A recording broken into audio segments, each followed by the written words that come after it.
Savvy Central Radio, drawing out the best from our guests, with host Christina Nichman. Hello everyone, and welcome to Savvy Central Radio. This is your host, Christina Nichman. Each week on Savvy, we host successful individuals and business owners, inviting them to share their dreams, stories, wisdom, and lessons learned in their field of business. Our guest today is Michele Rosenthal, a popular keynote speaker, post-traumatic coach, an award-winning blogger, award-nominated author, and the host of Changing Direction Radio, and the founder of HealMyPTSD.com.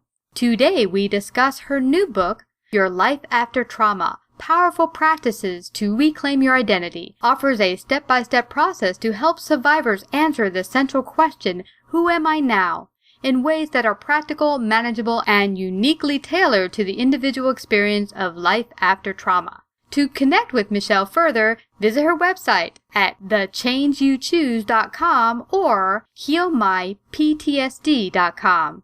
Hi, Michele. Welcome back to Savvy Central Radio. How are you? I'm great, Christina. Thank you so much for having me today. I'm excited to chat with you. I love your program, and really, I love your energy. So I am psyched to talk.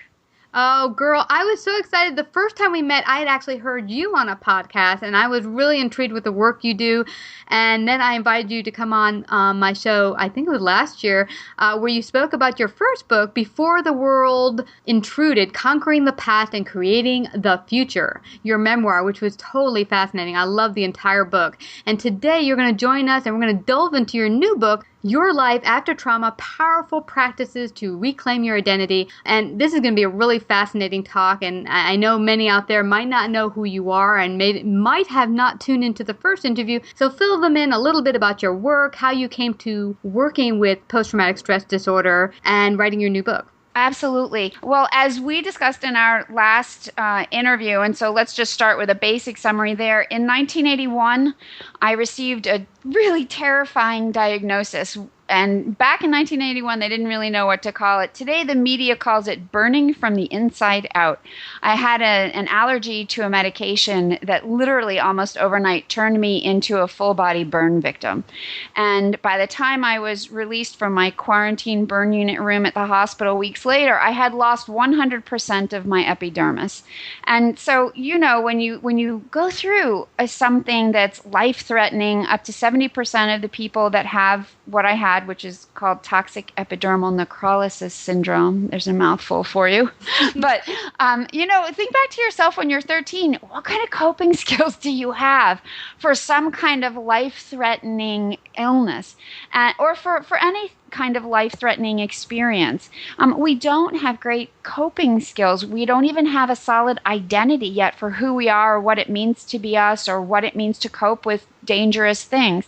And so at the age of 13, I just didn't know how to deal with all of what I'd been through. And since you've read Before the World Intruded, you know that pretty much almost immediately after that whole experience, I sort of fell into the deep end of what it means to live in fear and anxiety and depression, and an enormous amount of anger. I hadn't previously been a really angry person, but I was furious at the drop of a dime. And back in the early 80s, nobody was talking about civilian kids with medical trauma as post-traumatic stress disorder candidates. PTSD came directly out of the Vietnam vet support groups. And so when I started displaying what are really classic symptoms of PTSD, the psychologist that my parents took me to said, oh, she's young, she's a kid, she'll bounce back. Then it was, she's a difficult teenager, she'll grow out of it. And then I'm a writer. I've always been a writer. I was a playwright, a poet, an essayist. So then it was, I was a temperamental artist. But really, Christina, underneath all that, I was just a soul struggling under the weight of this enormous trauma that had happened. And it took 24 years for me to get the proper diagnosis, and then I went on what I affectionately call my healing rampage. And by the time I came out, I've been 100% PTSD-free for almost a decade. And I looked back and I said to myself, oh my gosh, if I had just had all of this information years ago, I could have healed like as a teenager. Instead, I'm 40 years old and I don't know what I have no life. I have no relationship. I have no career. I've just spent my whole world struggling with this overwhelming anxiety and fear. And now I'm starting over. And in that place of not knowing what to do, I decided, let me give back. Let me take what's happened to me and try to help somebody else not have it happen to them. So here's how I got where I am. I just decided you can't always find meaning in what happens to you, but you can make meaning come out of it. And so I started blogging about post-traumatic stress disorder and recovery. And the next thing I knew, veterans were the first people to start responding to me, writing me emails and commenting on the blog saying, how do you know exactly how I feel? And you just put into words what I've been trying to express for 20 years. How did you do that? And I wrote back to them, I don't know, I'm just writing how I felt, how I feel. And it was very interesting, Christina, because then from there, the blog just grew and grew. And it was sort of like a watering hole in the oasis of a desert. And we had veterans and first responders and domestic violence survivors and child abuse survivors and sexual assault survivors, all of us coming together to talk about what it means to live with PTSD and how to heal. And that was the birth of the healmyptsd.com website. I decided everyone kept asking me questions, and I thought, well, let's just put all the answers in one place about what are the symptoms for PTSD, how do we cope, how do we explain this to other people, and how do we heal? And so the healmyptsd.com website was born. And from there, I went on to become trained so that I could help people heal. And we launched the Changing Direction Radio podcast series, and we do webinars. And of course, my new book is coming out, Your Life After Trauma. Mm-hmm. Powerful Practices to Reclaim Your Identity. All because I just decided, let's just make a difference in the world. Mm-hmm. And so that's the short version of, the past several decades and how you can go from experiencing something that's life-shattering and come back and do something that's enormously life-affirming. Mm-hmm. And, hopefully everybody else doesn't take as long as I did to make that happen. But the point is that no matter how old you are or how long you've struggled, there is always the potential to turn things around. And it's not easy, and the work isn't pretty to get yourself where you want to be, but it sure feels good once you get there. Amen. You're such a blessing to the world.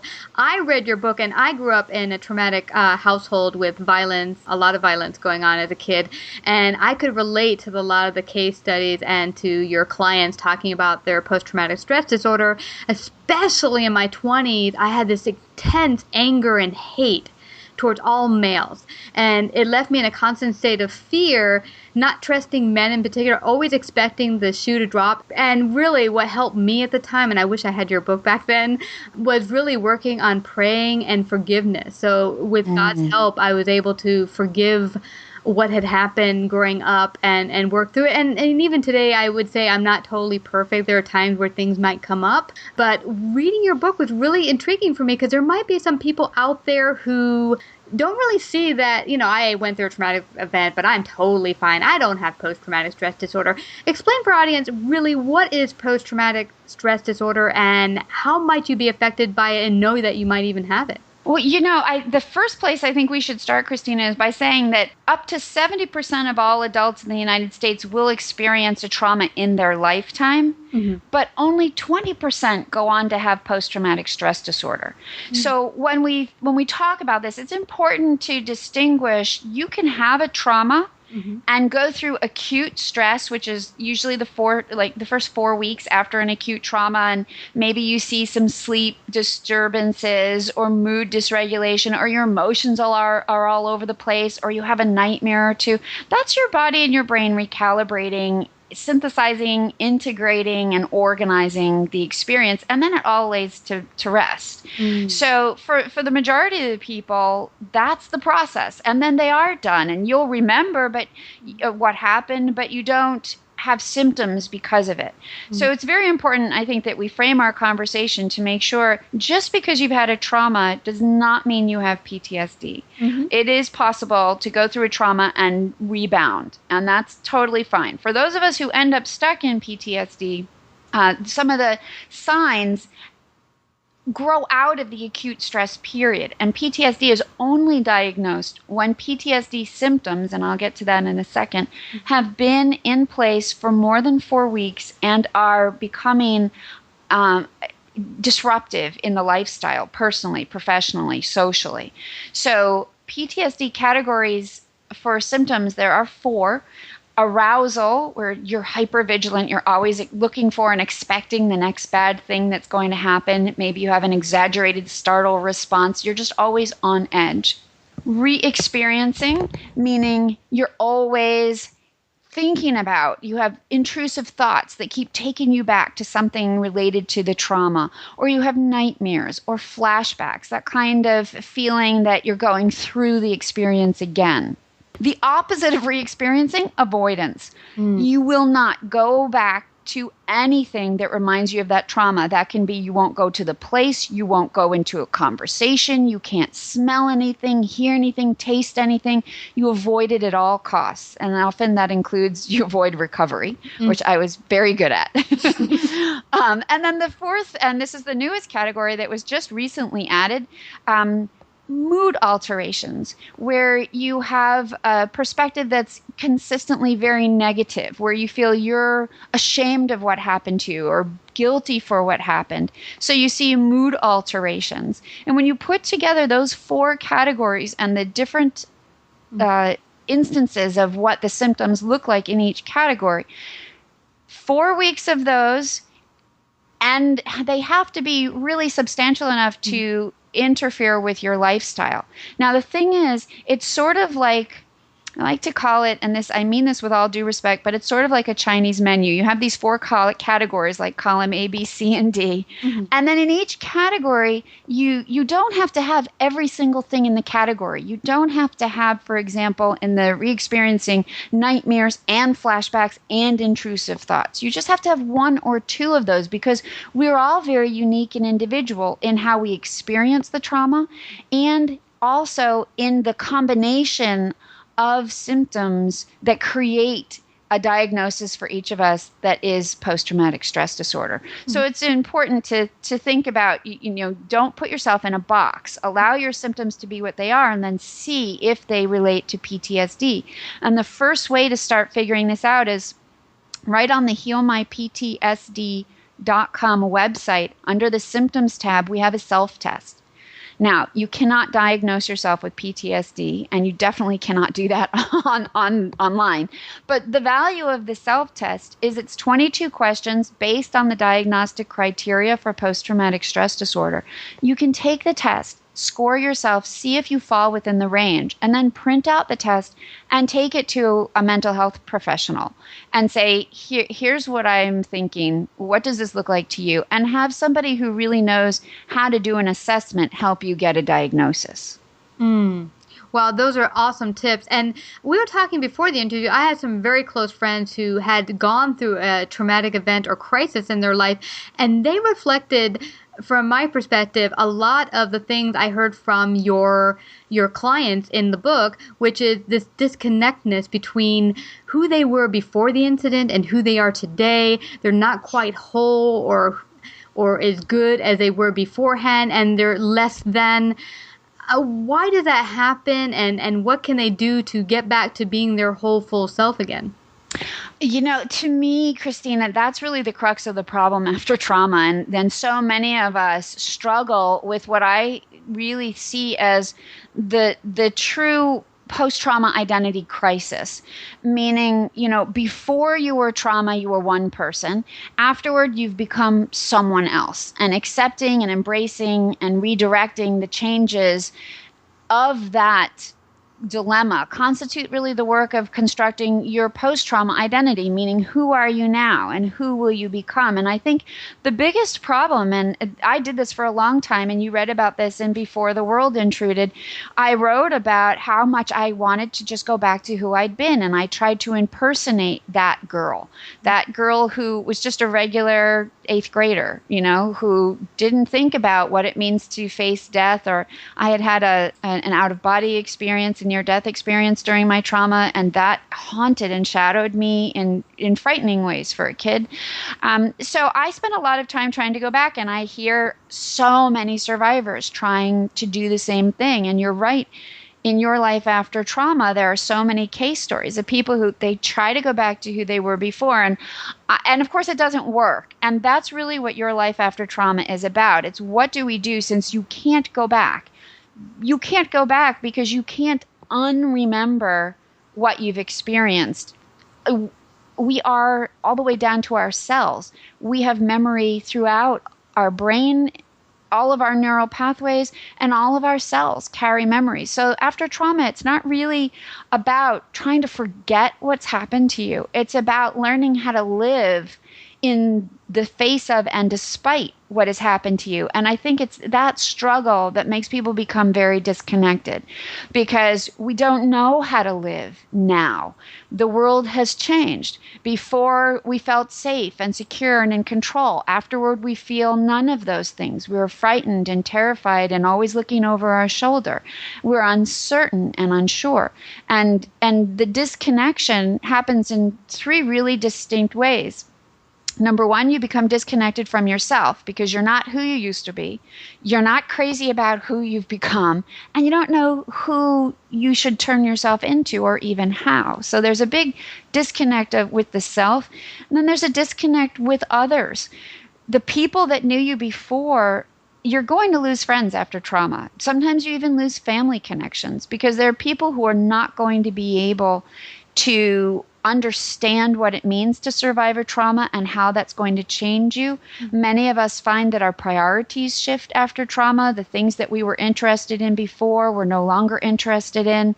Things we never cared about now are hugely important.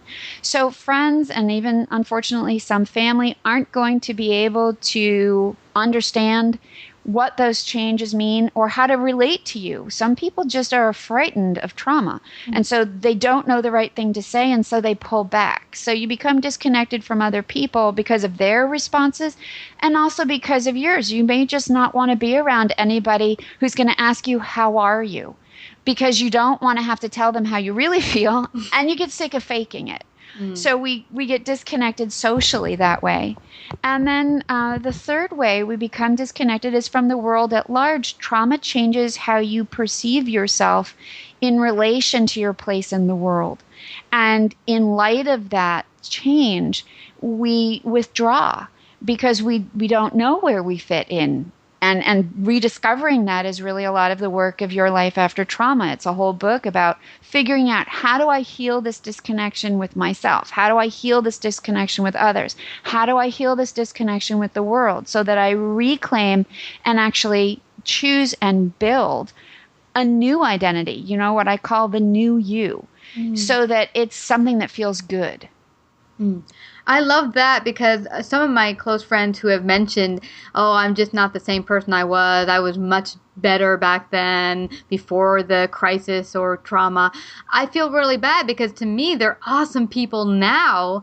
And why is this they're feeling less than before the incident or trauma? Why would they feel less than or less whole? Christina, I love your language, because less than is exactly it. We feel less than for so many reasons. Number 1, if we're struggling with symptoms, we feel less than. There are 80% of the people that go through trauma bounce back. Why not me? What's wrong with me that I am not being resilient? What's wrong with me? I have nightmares. What's wrong with me? I can't hold a job. What's wrong with me? I can't focus or remember anything. So to answer your question in one way, we see the changes in ourselves and we feel embarrassed by them. And, I have one client who literally, that's the word he uses. I'm embarrassed to tell people that I'm such a mess. I can't get a job right now.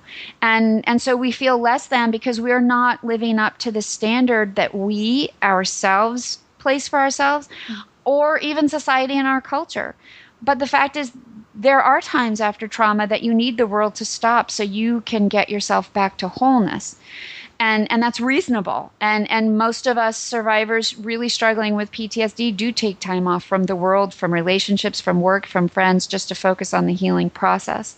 So I think less than comes from our own assessment of ourselves. And of course, it's so easy to get it from outside messages, from people who say, just get over it. Why can't you just let it go? And as if we were holding on by choice. Yeah. But trauma and symptoms of PTSD are neurophysiological. It's not just emotional. Trauma changes the brain. And in those changes, which are chemical and biological, body function changes, brain function changes, thought processes change. So we are struggling beyond something that's just psychological. It becomes a body and mind problem. But you're getting the message from the outside, why can't you just get over it already? It's been 6 months, move on. So we feel less than because we're not living up to what other people are expecting of us. So I think there's a lot of less than that goes on both in ourselves and from messages outside that really start to weigh on you, and you start seeing yourself as less than, and that's part of the identity problem too. And so in constructing your post-trauma identity, it's really how do you move from that less than to a more than perspective. And a lot of that has to do with learning how to shift out of your less than self into your more than self, which is more than possible. Yes, and you offer a lot of exercises and ways for people to do that. Even as you mentioned, you also have really a nice package in there where they can go and listen to your podcast that you list within your book as well. Yeah, I thought, there are so many exercises in the book that when you're struggling with symptoms, it's hard to focus. And when you're struggling with emotions, it's hard to follow through. And I thought, let's make this really easy. I actually took most of the exercises in the book, and I recorded them with my own voice as MP3s. So this way we can work through the book together, and you can just listen to the podcast. Everything else shuts down. You're not responsible for anything. You listen to the podcast that walks you through the exercise step by step. You can just give in to doing the exercise and stop worrying about, am I doing it right? Is this what she meant when she wrote that? So the Resource Center is totally free. It comes with the book. It's available at yourlifeaftertraumabook.com. In addition to the podcast, it also has PDF files for some of the other exercises that are more written and hard copy in nature. And my whole goal was to make this process as easy as possible because the work itself is challenging. So let's make it as simple as it can be. Yes, absolutely. And from what we were talking about before about some of the outer expectations put upon people who might be dealing with PTSD, along with what they might be going on inside, not feeling they're living up to their expectations, what I got to thinking about is what are some of the myths that generate some of the outside blocks, like people getting in the way of thinking, hey, what's your problem? Just get over it already. There must be myths that people in the culture are holding on to. Yeah, you're right. There are so many. The number one myth I hear is you can't have post-traumatic stress disorder unless you've been in combat, which is utterly ridiculous. I was actually on the Dennis Miller show a couple years ago talking about this, and he was one of those people who believed unless you're in combat, you can't have PTSD. And I kept saying, but Dennis... all the statistics from the National Institute of Mental Health, you don't even just have to take my word for it. This is evidence-based. This is not my theory. And he was adamant. And I think that's one of the biggest and most damaging myths. And there are a couple of reasons why. Number one, obviously combat can be a precursor for PTSD. But even in the military, Christina, combat is not the number one cause of PTSD in our veterans. Wow. Do you know what is? No. What? Military sexual trauma. For men and women, comprises 66% of military PTSD. That means combat is, a third or even a little less of the reason why veterans have PTSD. So there's a big myth that you have to be in combat for PTSD. Not true. The causes of post-traumatic stress disorder, in addition to the military, include medical trauma like I had, life-threatening illnesses, cancer victims. Up to 35% end up with post-traumatic stress disorder. Stroke and heart attack, also precursor for PTSD. Of course, sexual assault, child sexual abuse, child abuse, domestic violence, accidents, natural disasters. Trauma is trauma. It has very little to do with the originating reason for it. It's really about your experience of the event and how it affects you afterward. So the number one myth is you have to have military combat. Totally not true. Another myth about PTSD, and this is one that just drives me crazy. There's no way to heal it. You just have to learn to live with it, which is totally false. My very first client, I've been working as a post-trauma coach for several years. My very first client was a woman who reached out to me through the Heal My PTSD website. And she wrote to me, "I love your website. I love everything you're doing. I just wanted to thank you. I'm going to kill myself because I can't stand living this way anymore, but I wanted you to know you're making a difference in the world." Whoa. And I wrote to her, not exactly that. Whoa, not so fast. I said, "Could I just talk to you before you do that?" And we got on the phone, and she had no money and didn't believe it was possible to heal because through insurance, she was working with a psychiatrist and a psychologist for 7 years. And they had told her, "You can't heal. You just have to learn to live with it. We'll increase your 3 medications." So, of course, she was suicidal. She wasn't sleeping. She was on this crazy cocktail of medications. And she was working with people who told her, "You're going to have to live this way forever." And I said, "Okay, here's the deal. I'm just going to work with you pro bono for as long as it takes. We're going to fix this." It took us 18 months. We worked together every single week. And I still, to this day, get emails from her thanking me for the work that we did. She is off all meds. She is free of PTSD symptoms. Obviously, she's out of therapy and she's resumed her life. And she's gone to graduations for her grandchildren, and she's gone back to work, and she has rekindled this great romance with her husband that had been put on hold because of her symptoms. And so the myth is you can't heal, but in fact, many of us do. And the real truth is you just have to find your way. This woman loves to quilt. And when we were finished with our work together, when she was all done, she sent me this enormous king-size quilt. We sleep under it every night. And she wrote me this beautiful letter saying that the work we had done together was like quilting, putting her life back together piece by piece and looking at all the disparate pieces and figuring out how they went together to make a pattern. And that's really the beauty of what can happen. So the myth is you can't heal. The truth is you absolutely can. So those are 2 of the top myths. I don't know how many myths you want me to give, Christina, so I'll pause there and let you talk. I'm sure there's quite a few of them, but those are really huge. And is that really, because you had mentioned that the woman you were working with was on several medications, is that basically how traditional medicine deals with post-traumatic stress disorder through medication generally? Well, actually, I would say general medicine does not deal with post-traumatic stress disorder. They just medicate you. And this is one of the biggest problems with the VA right now is they throw people into group therapy and meds. And that's why we have so many veterans actually accidentally overdosing on their medication. And it's heartbreaking because, yes, psychiatrists don't do psychiatry anymore. They just write prescriptions. So most people have a psychiatrist for their prescription, and then they have a psychologist. And if these people don't really understand PTSD, then you're just stuck with a prescription and a lot of talk therapy. And, on my radio show, I've interviewed the top minds in PTSD recovery, neuroscience, trauma theory, all of this. They all say the same thing. You cannot heal PTSD by talking about it.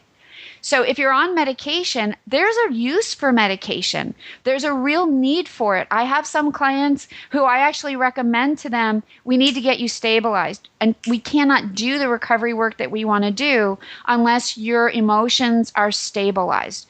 So there's a reason for medication. But that is in only the most extreme circumstance. I have other patients who come to me saying, do you think I need medication? And I say, not if you can avoid it at all costs. Because coming off medications is difficult. So really, meds to me are only to be used in the most extreme cases when you really can't do the recovery work and maintain your focus there because you're being pulled down by too much depression or anxiety that's causing all kinds of panic and other attacks. So medication to me is just used in those extremes. The rest of the time, I went through my whole PTSD recovery stone cold sober, no meds, nothing, because my trauma was medical and induced by a medication. So I was too terrified to even consider taking a medication. So, and my recovery was hard and it was challenging and it was, it ripped me apart, but I did it. And there are many of us who do off of medication and on the other end of your recovery, then it's somewhat easier when you're not on meds because then you don't have to come off medication and start learning how to feel again because medications effectively, they even out your feeling and numb and deaden it to a certain extent. So that was a long answer, Christina, but I think there's a use for medication. I think it's much better if you can avoid it. And one of the main pitfalls, I think, of modern day psychiatry is that they rely on it too much when there's really a lot we can do without it. Yeah, I completely see where you're coming from. We did a segment a while back where we had someone come on and talk about anxiety and medication and how, really these medications are not easy to come off of. And the doctor had told us on our segment that really it could take a year or more to take yourself off of it safely. So it's something, definitely to think about before you just run out and take anxiety medication or depression medication. But so before we head on out here, I want you to let the audience know how they can find out more about you, work with you, all that wonderful stuff. Oh, well, thank you so much. The HealMyPTSD.com website is a great place to start. We've got webinars and podcasts. So there's a slew of information about treatment options and anything related to learning more about trauma and PTSD. And then, of course, the YourLifeAfterTraumaBook.com website has a sample chapter from Your Life After Trauma, my new book. So you can head over there and read it. It's totally free. It's just right there. You don't even have to download it. Nothing asked of you. Just click the link and boom, there it is. So if you're interested in seeing what the book is about and also seeing what some of the top people in the field, I've gotten such wonderful support from the trauma expert community. So some of them are on that site also. And of course, that's also where you can get access to the MP3s and the free resource center that we have that goes along with the book. So please come join us. You have enormous healing potential. The goal is learning to access it. And that's really what Your Life After Trauma is all about. Well, thank you so much, Michele, for coming on and sharing again your wonderful wisdom and knowledge on this. This is so important. And I know you're going to help many out there who tune in. Thank you. Thank you, Christina.